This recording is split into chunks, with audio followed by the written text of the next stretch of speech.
Livro Deuses Falsos, capítulo 6, Os ídolos ocultos em nossa vida.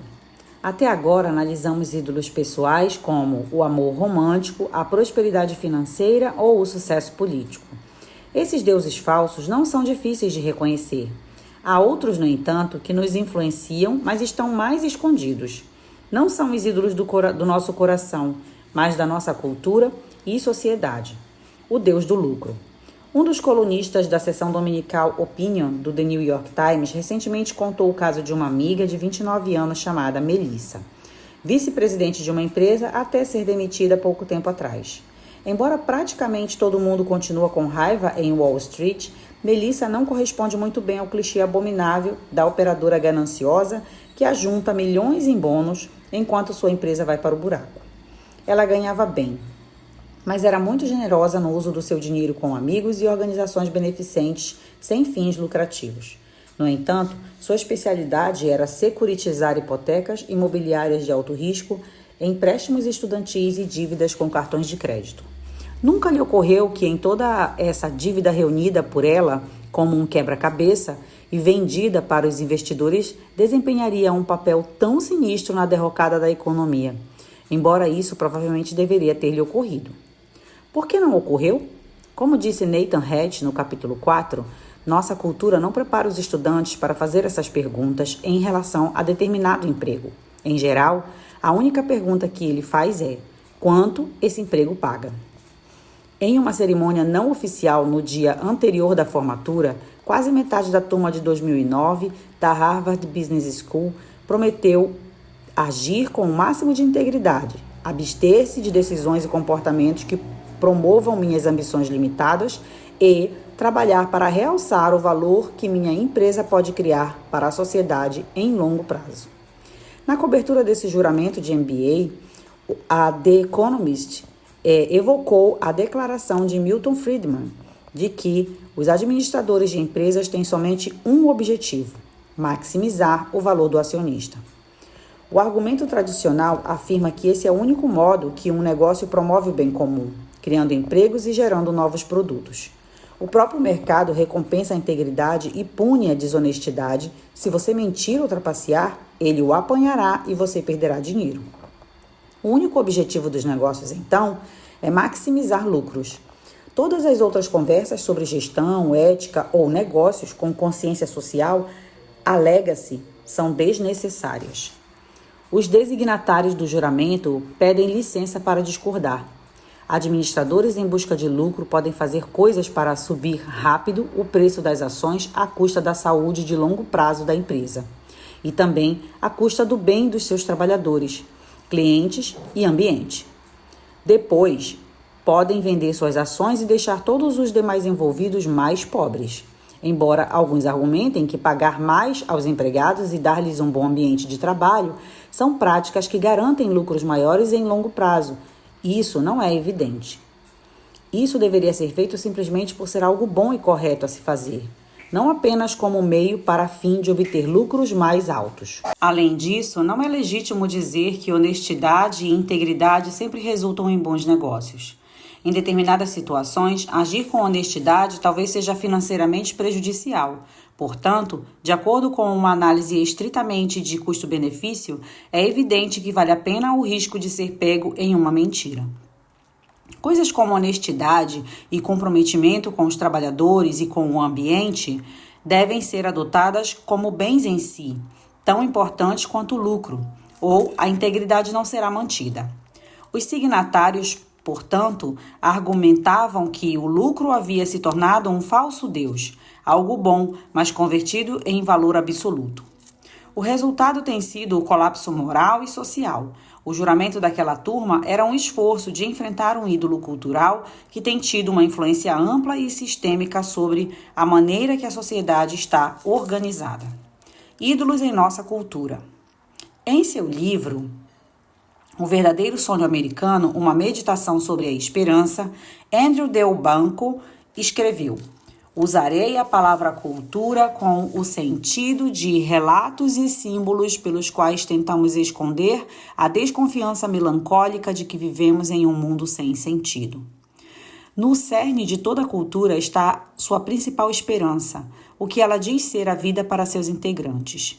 Del Banco identifica três fases da civilização americana ao observar a esperança fundamental de cada era, e as quais ele classifica em sequência, aspas, Deus, nação e eu. Na primeira era, a esperança era expressa acima de tudo por meio de um relato cristão que dava sentido ao sofrimento e ao prazer de igual forma e prometia a libertação da morte. Na segunda fase, o iluminismo removeu um Deus pessoal e o substituiu pela ideia de uma nação divinizada. Essa segunda fase, que Del Banco afirma só ter começado a desvanecer na década de 1960, transferiu ideias antigas de sacralidade para a própria América, que passou a entender-se como a nação redentora, cujo sistema de governo e modo de vida era a esperança para o mundo inteiro. Hoje, a necessidade de transcendência e sentido se desprendeu de qualquer coisa mais importante do que o eu individual e sua liberdade de ser o que quiser.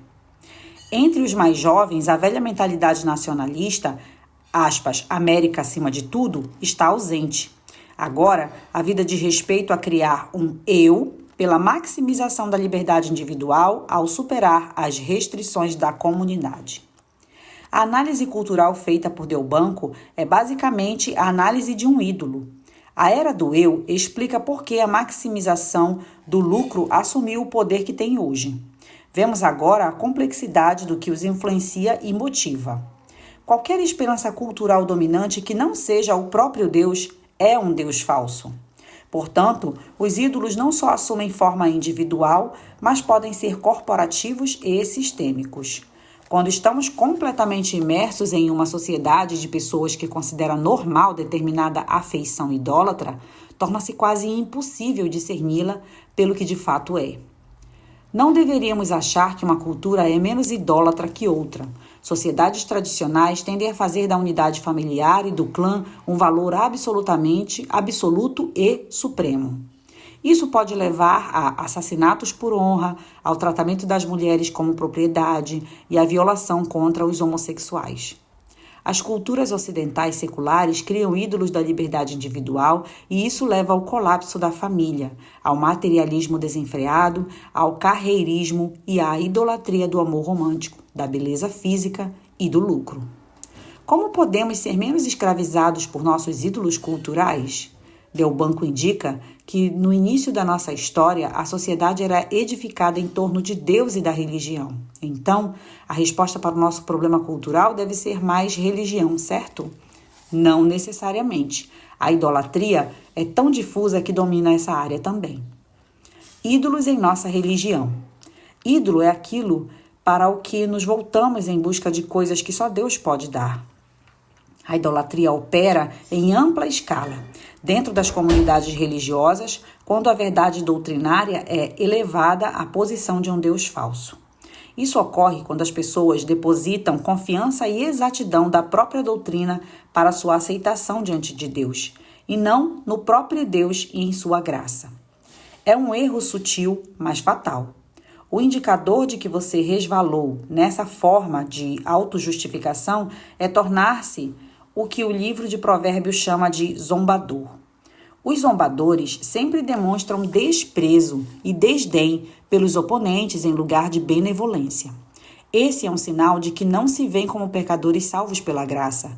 Em vez disso, a confiança que depositam na exatidão das próprias convicções faz com que se sintam superiores.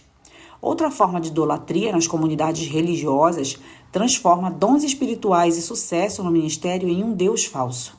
Os dons espirituais, ou seja, talentos, capacidades, desempenho, crescimento, costumam ser confundidos com o que a Bíblia chama de fruto espiritual, ou seja, amor, alegria, paciência, humildade, coragem e bondade. Até ministros que creem em sua mente na frase "sou salvo apenas pela graça", podem vir a sentir no coração que a sua situação com Deus depende em grande parte de quantas vidas estão transformando. Repetindo. Até ministros que creem em sua mente na frase "sou salvo pela graça", podem vir a sentir no seu coração que sua situação com Deus depende em grande parte de quantas vidas estão transformando. Outro tipo de idolatria religiosa tem relação com o viver moral. Como tratei em detalhes em outro texto, o modo padrão de operação de um coração humano é buscar controlar Deus e os outros por meio do desempenho moral. Por termos vidas virtuosas, sentimos que Deus e as pessoas que conhecemos nos devem respeito e apoio. Embora possamos dizer que recorremos a Jesus como nosso exemplo e inspiração, ainda nos voltamos para nós mesmos e para o nosso esforço moral para alcançarmos a salvação. Del Banco explica como a grande mudança cultural, conhecida como iluminismo, abandonou a ortodoxia religiosa e pôs no lugar de Deus coisas como o sistema americano ou a autorrealização individual. Os resultados não têm sido bons. Colocar a nação no lugar de Deus leva ao imperialismo cultural. E colocar o eu no lugar de Deus leva a muitas das dinâmicas disfuncionais que analisamos ao longo deste livro. Por que nossa cultura abandonou em ampla escala Deus e a esperança de que Ele dá? Acredito que tenha sido porque nossas comunidades religiosas foram e continuam sendo repletas de deuses falsos. Fazer da exatidão doutrinária, do sucesso ministerial ou da retidão moral um ídolo resulta em conflito interno constante, arrogância, justiça própria e opressão daqueles cuja visão é distinta da nossa. Esses efeitos tóxicos da idolatria religiosa têm levado a uma ampla alienação da religião em geral e do cristianismo em particular. Ao pensar que já provamos de Deus, voltamo-nos para outras esperanças, com consequências devastadoras.